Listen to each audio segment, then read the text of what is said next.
Hey YouTube, I'm Mr. Terry, a high school history teacher. Welcome back to another History Teacher Reacts video. All right, you can see I'm prepared for war because the video that I was suggested looks like a historical reenactment. And I've never seen this before, but apparently there's a channel that makes stop motion battles from history. And the one that I'm going to be checking out here is the Battle of Verdun. So this is going to be acted out in Legos, and that is cool. I love Legos. I actually did a live stream a while ago where I was building the Taj Mahal, and the idea of creating like battlefields seems like something you would have done as a kid, and now people are making actual videos of it. All right, anyways, the original video link is down below. I see it has a ton of views. It's very popular, so I want to see what I've been missing out on this. All right, I'm prepared for war, and I don't want to make light of war, but hey, you got to be prepared, right? All right, let's do this.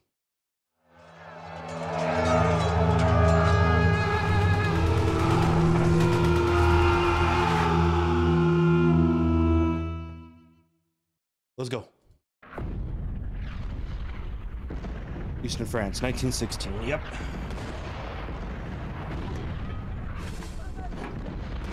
Oh, this is cool so far.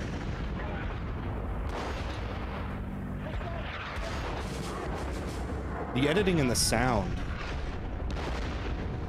is already really impressive. Can you buy these sets? Is there like a World War I era set with the Germans and French?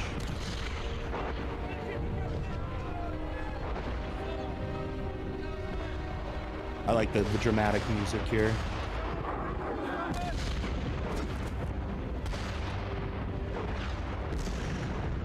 So I can see they're not trying to like make it kid-like in that, but like it looks like they're actually doing kind of like a serious tone to it, which is kind of cool in that way, and doing a good job of it. Look right here, you've got like the cool focusing in the background. The cinematography, this is incredible.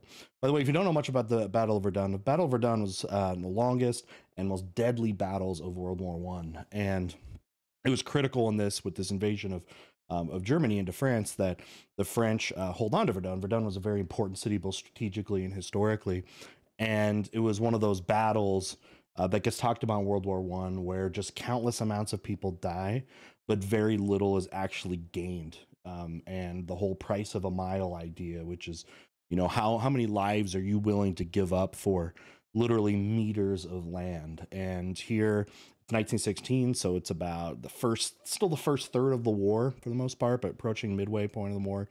And that was one of the big questions that people had to answer in this. All right, let's continue. So far, this is pretty cool. The explosions. They got like the camera shake. I wonder how they did the explosions. So that, you know, stuff is very easy, a lot easier to do with the stop motion. The tanks. But is this set? Like, is this something you can buy?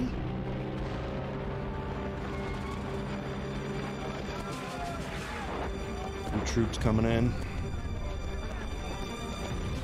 The French just would not let this go.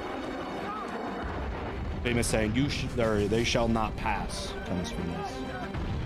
That dude's rolling one up. Oh man, that guy's hurt. They look injured in their face. The artillery shells. This battle was known for its incredible amount of artillery, where they would just blast non-stop all the time, often with little actual accuracy, but it just made it devastating. All the shells. That was a big part of what this was known for, was the artillery shelling. Maybe the biggest artillery shelling in history. One of them for sure.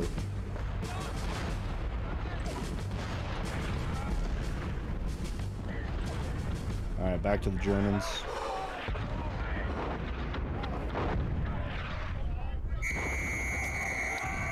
All right, the scariest part of the war. Because you can sit there and feel safe in your trench, but at some point in these battles, you had to get out of your trench, which was hard to do because you got long distance rifles, you got snipers, you got machine guns, most importantly, that were just weighting you down. That's why the area between these trenches was called no man's land. You don't go there. We found the shelling and the rain and stuff that would happen here in France. This was it made it even extra difficult to be able to traverse no man's land. It's why tanks started to come into use, although tanks really struggled in World War I in these type of battle conditions as well, because the mud, difficult, they were slow moving. There we go. This was the most effective thing was against these rushes were machine guns. You could just unload. But this was an era before bombing, so aerial bombing. Planes were mostly used for reconnaissance, and the only way to approach was and to take a position was literally to charge it. That's why so many people are going to die in these battles with little ground to make, because it's hard. You got new tactics, or sorry, old tactics with new technologies. Just it was a crossroads in military technology history that made this so deadly.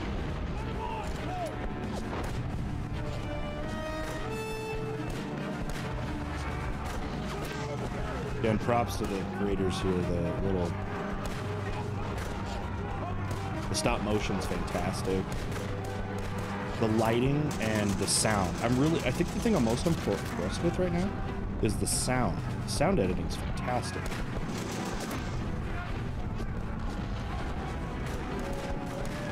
I mean, the stop motion, of course, is incredible, and you come for that, but these other little elements are really what's being impressive right here. Oh no! All right, clip the barbed wire. The barbed wire was another thing you had to get through the trenches, which made it very difficult as well. One of the things the tanks were designed to be effective against was barbed wire messes. Anytime stuck in a trench, man, sitting in your own coffin. Eventually, yeah, if you're lucky enough, you're getting to the enemy trench.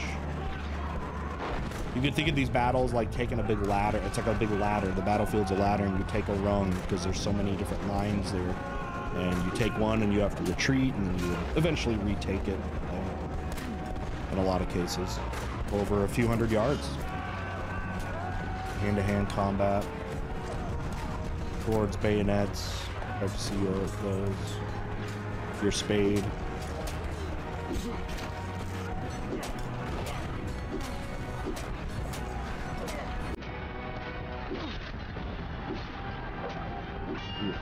Again, the gross sound effects too. This is like, again, like what you imagined when you were a kid, wasn't it? Hopefully without some of the carnage. We were all pretty immature about the stuff when we were kids, right? But like what you were imagining when you were young. Put to life. Oh my goodness. French dude's going OP here. Holy cow. Who is this guy? Oh, he's going down. Who's going? German guy, French guy.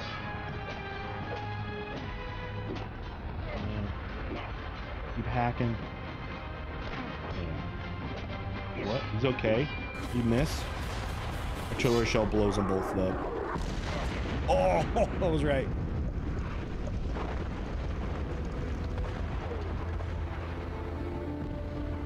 What happened though?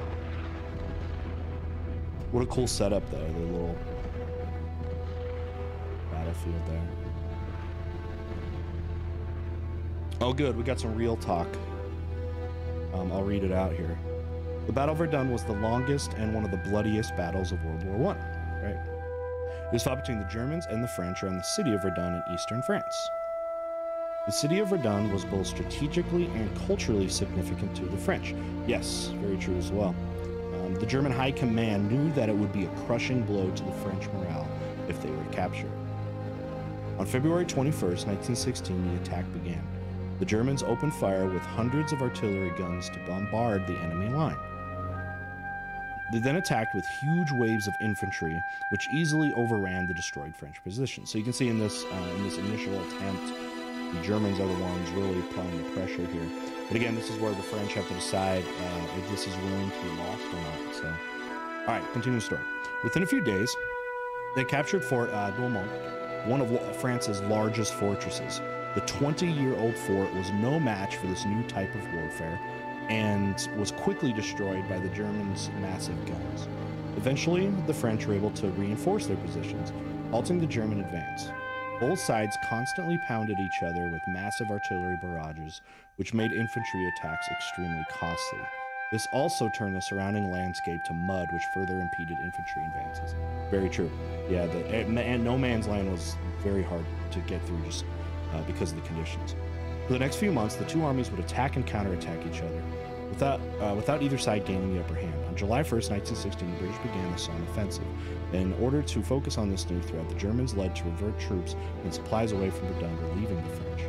Shortly thereafter, the Germans called off their attacks at Verdun. The French began counterattacking, and by December 18th, over 9 months since the battle began, they had retaken most of the ground they had lost. Some of the worst fighting conditions during World War I were seen in this battle, leading to the deaths of around 300,000 men, with many more being wounded or captured. The Battle of Verdun showed the strength and determination of the French and revealed to the world the chaos and the destructiveness of modern war. Anyway, Jordan, well done. Awesome. Oh, they have more videos. Let me know if you think I should check out more of their videos. All right, let me give you my final thoughts. Just from a cinematography perspective, that was so cool. To build those sets. And again, I don't even know if those sets, I didn't know those sets existed. One of the cool things I've seen with Lego is that they're building like historically themed things. Like right here, I built this Taj Mahal. If you heard me at the beginning, I did a live stream of it actually. And that was so cool. And I want to get into more of those. But that was really cool. But that was neat to see. Again, the stop motion, of course, is so cool. But I was telling you how I really like the sound editing. That was really great. You had the camera shake and all that. And that was awesome just from that perspective. I did like that they didn't make it like an immature kiddie thing. It was like, okay, yeah, it's a Lego, and Legos are made for, you know, kids generally, but like giving it like respect, if that's the right way to say that. And them doing the rundown after was really cool, to learn about, again, how devastating this battle was in reality. So I like their approach to that. That was really cool. So this was JD Brick Productions, and that was really cool to check that out. So anyway, I think this, just from like a teaching perspective, if I could see this becoming something really useful for young people to get into, like young people getting into history. Because yeah, when we had Lego, we would, you know, a lot of us would play out stuff, but like someone coming in just to see the stop motion and to see the Lego like made into film like that, but then sticking around for the historical content, that's where I think this could be a really cool thing, and maybe get some people into, and younger kids, obviously, into history. And anytime we can do that, that's great. I see people do that like with Minecraft, which is very much like a digital version, right? Where people can do that and it gets them into history, or something like the epic rap battles of history, right? You get in for the music or the rap battles, and then you stick around for the history. And if this could be one of those things, then me as an educator, I appreciate that. All right, the original video, again, is down below. Make sure you're supporting them. And again, thanks for sticking around. And with that, we'll see you next time. Bye.